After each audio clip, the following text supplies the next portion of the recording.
know my thoughts, but I can't hide them. I am nothing without a man. I know my thoughts can't live with them.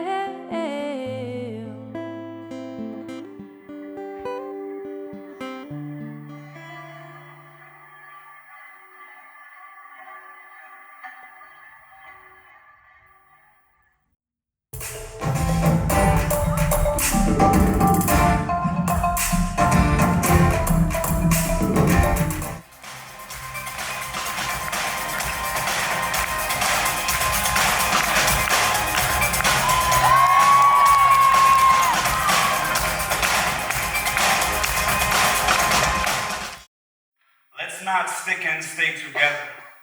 Maybe we should wander by ourselves and let inspiration scatter, manifesting it to land in a place where magic is the native language.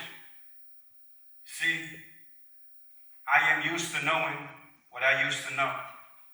So making space for your views and your do's and don'ts gives me room to grow. So for once, let's not stick to the blueprint. They're stupid. And if we keep moving into the same spot, wearing the same shoes, then the movement becomes useless. Tie your laces.